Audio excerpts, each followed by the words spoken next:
ಓಂ ನಮಃ ಶಿವಾಯ. ಸೋನು ಕೊರಗಜು. ನನ್ನೆಲ್ಲ ಪ್ರೀತಿ ವೀಕ್ಷಕರಿಗೆ ಶಿವಂ ಕನ್ನಡ ಆಧ್ಯಾತ್ಮಿಕ ಚಾನಲ್ಗೆ ಸ್ವಾಗತ. ಇವತ್ತು ನಾನು ಪಚ್ಚರತ್ನದ ಬಗ್ಗೆ ಹೇಳ್ತೇನೆ. ಪಚ್ಚರತ್ನವನ್ನು ಯಾವ ಥರ ಧರಿಸಿದರೆ ಒಳ್ಳೆಯದು, ಅದರಿಂದ ಅದೃಷ್ಟ ಬರುವುದು, ಇಲ್ಲಾಂದರೆ ಏನಾಗುತ್ತೆ ಅನ್ನೋದ್ರ ಬಗ್ಗೆ ಮಾಹಿತಿ ಕೊಡ್ತೇನೆ. ಮುಂಚೆ ನನ್ನ ಚಾನಲನ್ನು ಇನ್ನೂ ಯಾರು ಸಬ್ಸ್ಕ್ರೈಬ್ ಮಾಡಿಲ್ಲ, ದಯವಿಟ್ಟು ಸಬ್ಸ್ಕ್ರೈಬ್ ಮಾಡಿ. ಸಬ್ಸ್ಕ್ರಿಪ್ಷನ್ಸ್ ಫ್ರೀ ಆಗಿರುತ್ತೆ. ಆದಷ್ಟು ಲೈಕ್ ಮಾಡಿ, ಆದಷ್ಟು ಶೇರ್ ಮಾಡಿ. ಹಾಗೆ ನಿಮ್ಮ ಏನು ವೈಯಕ್ತಿಕ ಸಮಸ್ಯೆಯನ್ನು ಮುಕ್ತವಾಗಿ ಕಮೆಂಟ್ ಬಾಕ್ಸಲ್ಲಿ ಕಮೆಂಟ್ ಹಾಕಿ. ರಾಶಿ ನಕ್ಷತ್ರದ ಜೊತೆಗೆ ಒಂದು ವೇಳೆ ರಾಶಿ ನಕ್ಷತ್ರ ಗೊತ್ತಿಲ್ಲ ಅಂದರೆ ಪರವಾಗಿಲ್ಲ, ಡೇಟ್ ಆಫ್ ಬರ್ತನ್ನು ನಮೂದಿಸಿ. ಖಂಡಿತವಾಗ್ಲೂ ನಾನೇ ಒಂದು ರಾಶಿ ನಕ್ಷತ್ರವನ್ನು ತಿಳಿದು ಅದಕ್ಕೆ ತಕ್ಕ ಸೂಕ್ತ ಸುಲಭ ಪರಿಹಾರವನ್ನು ಅಲ್ಲೇ ಸೂಚಿಸ್ತೇನೆ. ಹಾಗೆಯೇ ಸಬ್ಸ್ಕ್ರೈಬ್ ಅಂತ ಅಥವಾ ಸೈಡ್ ಬೆಲ್ ಐಕಾನ್ ಇರ್ತದೆ, ಪ್ರೆಸ್ ಮಾಡಿದಾಗ ಆಲ್ ಅಂತ ಬರುತ್ತೆ, ಅದನ್ನು ಪ್ರೆಸ್ ಮಾಡೋದನ್ನು ಮರಿಬೇಡಿ. ಹಾಗೆಯೇ ಆಧ್ಯಾತ್ಮಿಕಕ್ಕೆ ಜ್ಯೋತಿಷಕ್ಕೆ ಸಂಬಂಧಪಟ್ಟ ಏನೇ ಪ್ರಶ್ನೆ ಇದ್ದರೂ ಕೇಳಬಹುದು. ಹಾಗೆ ನಾನು ನಿಮ್ಮ ಜೊತೆ ಯಾವತ್ತೂ ಇರ್ತೇನೆ. ಸಮಸ್ಯೆನ ಡೀಟೇಲ್ ಆಗಿ ಬರೆದು ಕಳುಹಿಸಿ.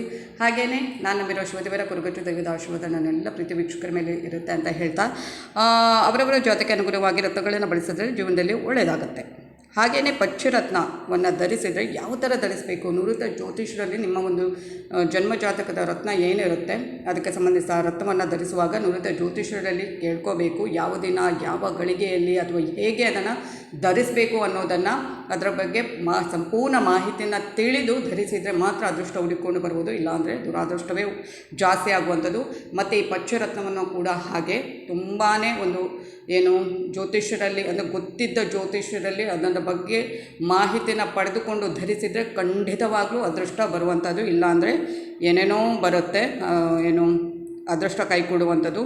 ಹಾಗೆಯೇ ಇದು ಒಂದು ಪಚ್ಚರತ್ನ ಒಂದು ಗ್ರಹ ಏನಿರುತ್ತೆ ಅಧಿಪತಿ ಅದು ಬುಧ. ಒಂದು ವೇಳೆ ನಿಮ್ಮ ಜಾತಕದಲ್ಲಿ ಬುಧನ ಸ್ಥಾನ ಏನಾದರೂ ವೀಕ್ ಆಗಿದ್ದರೆ ಅವರು ಪಚ್ಚರತ್ನವನ್ನು ಧರಿಸುವುದರಿಂದ ಅದನ್ನು ಇನ್ನಷ್ಟು ಬಲಪಡಿಸಬಹುದು ಅಂತ ಜ್ಯೋತಿಷ್ಯ ಶಾಸ್ತ್ರದಲ್ಲೇ ಇರುವಂಥದ್ದು.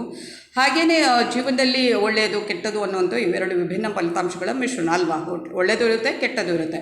ಒಬ್ಬ ಮನುಷ್ಯನಾಗಿ ನಮ್ಮ ಜೀವನದಲ್ಲಿ ವಿಫಲತೆಗಳು ಯಾಕೆ ಬರುತ್ತಿದ್ದಾವೆ ಎಂದು ನಾವು ಲೆಕ್ಕಾಚಾರ ಹಾಕಲು ಸಾಧ್ಯವಿಲ್ಲ. ಈ ಸಂದರ್ಭದಲ್ಲಿ ಯಾವುದೇ ರೀತಿಯಲ್ಲಿ ಪ್ರಯತ್ನ ಪಟ್ಟರೂ ಕೂಡ ನಮ್ಮ ಕೈಯಿಂದ ಇಷ್ಟೇ ಕಠಿಣ ಪರಿಶ್ರಮ ಬಂದರೂ ಕೂಡ ಅದಕ್ಕೆ ಸರಿಯಾದ ಪ್ರತಿಫಲ ಸಿಗೋದೇ ಇಲ್ಲ ಎನ್ನುವಂಥ ಭಾವನೆ ನಮ್ಮಲ್ಲಿ ಮೂಡೋದಕ್ಕೆ ಪ್ರಾರಂಭವಾಗುತ್ತೆ. ಈ ಸಂದರ್ಭದಲ್ಲಿ ನೀವು ಆಳವಾಗಿ ಹೋಗಿ ಯಾವ ರೀತಿಯಲ್ಲಿ ಯಾಕಾಗಿ ಈ ರೀತಿ ಪದೇ ಪದೇ ವಿಫಲತೆಗಳು ನಮ್ಮ ಜೀವನದಲ್ಲಿ ಕಾಣಿಸ್ಕೊಳ್ತವೆ ಅನ್ನೋದನ್ನು ತಿಳಿಬೇಕಾಗಿರೋದು ಅತ್ಯಂತ ಅಗತ್ಯ. ಈ ಸಂದರ್ಭದಲ್ಲಿ ನೀವು ಜ್ಯೋತಿಷ್ಯ ಶಾಸ್ತ್ರದ ಸಹಾಯವನ್ನು ಪಡೆದುಕೊಳ್ಬಹುದು. ಈ ಸಂದರ್ಭ ಅಂದರೆ ಅವರು ಏನು ಮಾಡಿರ್ತಾರೆ, ನುರಿತ ಜ್ಯೋತಿಷಿಗಳು ಏನು ಮಾಡ್ತಾರೆ, ಆ ಜಾತಕದ ಹಾಗೂ ರಾಶಿ ಶಂಕರದ ಪ್ರತಿಯೊಂದು ಮಜಲುಗಳನ್ನು ಕೂಡ ಪರೀಕ್ಷಿಸ್ತಾರೆ. ಯಾವ ಗ್ರಹದ ಗತಿಯಿಂದಾಗಿ ನಿಮ್ಮ ಜೀವನದಲ್ಲಿ ಈ ರೀತಿಯ ಕಷ್ಟಗಳನ್ನು ನೀವು ಎದುರಿಸ್ತಾ ಇದ್ದೀರಿ, ಹಾಗೆ ಅದಕ್ಕೆ ಯಾವ ರೀತಿಯಲ್ಲಿ ಪರಿಹಾರವನ್ನು ಕಂಡುಕೊಳ್ಬೋದು ಅನ್ನೋದನ್ನು ತಿಳಿಸ್ತಾರೆ. ಹಾಗೆಯೇ ಈ ಸಂದರ್ಭದಲ್ಲಿ ನಿಮ್ಮ ಗ್ರಹಗತಿಗೆ ತಕ್ಕಂತೆ ಒಂದು ವೇಳೆ ಪಚ್ಚೆ ರತ್ನವನ್ನು ಧರಿಸಲು ಜ್ಯೋತಿಷಿಗಳು ನಿಮ್ಮ ಜನ್ಮಜಾತಕದ ಅನುಸಾರವಾಗಿ ಸಲಹೆ ನೀಡಿದರೆ ಆ ಸಂದರ್ಭದಲ್ಲಿ ಯಾವ ಗಾತ್ರದ ಒಂದು ಪಚ್ಚೆ ರತ್ನವನ್ನು ತೆಗೆದುಕೊಳ್ಬೇಕು, ಹಾಗೆ ಯಾವ ದಿನ ಅದನ್ನು ಧರಿಸಬೇಕು ಅನ್ನುವಂಥ ಮಾಹಿತಿಗಳನ್ನು ಕೂಡ ಸರಿಯಾದ ರೀತಿಯಲ್ಲಿ ತಿಳಿದುಕೊಳ್ಬೇಕಾಗಿರೋದು ಅತ್ಯಂತ ಅವಶ್ಯಕ. ಹೀಗಾಗಿ ಬನ್ನಿ ಪಚ್ಚರತ್ನದ ಬಗ್ಗೆ ಇರುವಂಥ ಸಂಪೂರ್ಣ ಒಂದು ಮಾಹಿತಿಯನ್ನು ಹೇಳ್ತೇನೆ. ಪಚ್ಚರತ್ನವನ್ನು ಧರಿಸುವುದು ಹೇಗೆ?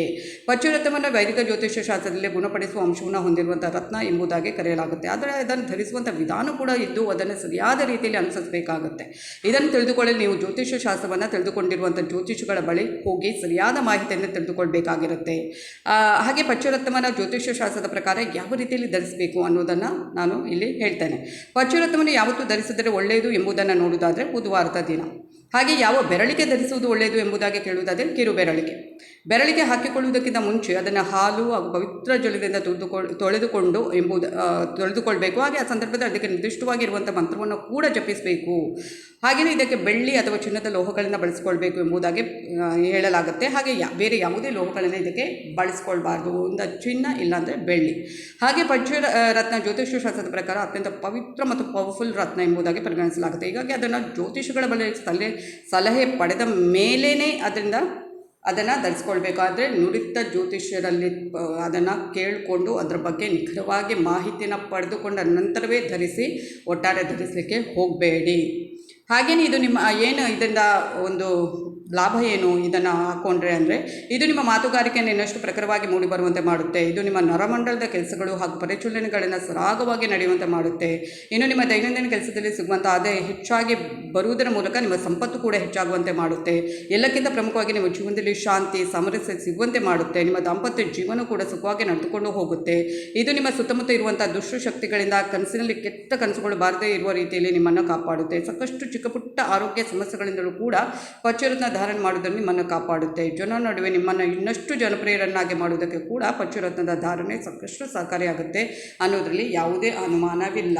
ಆದರೆ ನಾನು ಪದೇ ಪದೇ ಹೇಳ್ತಾ ಇದ್ದೇನೆ, ಇದನ್ನು ನಿಮಗೆ ಏನಾದರೂ ಧರಿಸುವ ಅಂದರೆ ಯಾರಾದರೂ ಜ್ಯೋತಿಷಿಗಳು ಹೇಳಿದರೆ ಈ ಥರ ಒಂದು ಗ್ರಹಗತಿಗಳಿಂದ ಅಥವಾ ಈ ಒಂದು ಗ್ರಹದಿಂದ ನಿಮಗೆ ಏನಾದರೂ ಸಮಸ್ಯೆ ಇದ್ದರೆ ಪಚ್ಚುರತ್ನವನ್ನು ಧರಿಸಿ ಒಳ್ಳೆಯದಾಗುತ್ತೆ ಅಂತ ಹೇಳಿದರೆ ಖಂಡಿತವಾಗ್ಲೂ ನುರಿತ ಜ್ಯೋತಿಷರಲ್ಲಿ ಅದರ ಬಗ್ಗೆ ಕೇಳಿಕೊಂಡು ನಿರ್ದಿಷ್ಟವಾಗಿ ಕೇಳಿಕೊಂಡು ಯಾವ ದಿನ ಅಂದರೆ ನಾನು ಈಗಾಗಲೇ ಹೇಳಿದ್ದೇನೆ ಯಾವ ದಿನ ಯಾವ ಥರ ಧರಿಸಬೇಕು ಅನ್ನೋದನ್ನು.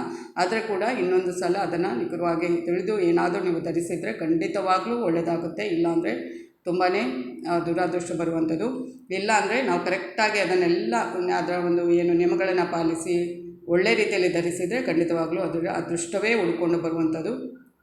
ಈ ಥರ ಉಪಯುಕ್ತ ಮಾಹಿತಿ ಬೇಕು ಅಂದರೆ ಏನು ಮಾಡಬೇಕು, ನಮ್ಮ ಚಾನಲನ್ನು ಆದಷ್ಟು ಸಬ್ಸ್ಕ್ರೈಬ್ ಮಾಡೋದನ್ನು ಮರಿಬೇಡಿ, ಆದಷ್ಟು ಶೇರ್ ಮಾಡಿ, ಆದಷ್ಟು ಲೈಕ್ ಮಾಡಿ. ಹಾಗೆ ನಾನು ನಿಮ್ಮ ಜೊತೆ ಯಾವತ್ತೂ ಇರ್ತೇನೆ, ಮುಕ್ತವಾಗಿ ನಿಮ್ಮ ಸಮಸ್ಯೆಯನ್ನು ಹಂಚ್ಕೋಬಹುದು ಅಂತ ಹೇಳ್ತಾ ಇದು ಇವತ್ತಿನ ವೀಡಿಯೋ ಆಗಿರುತ್ತೆ.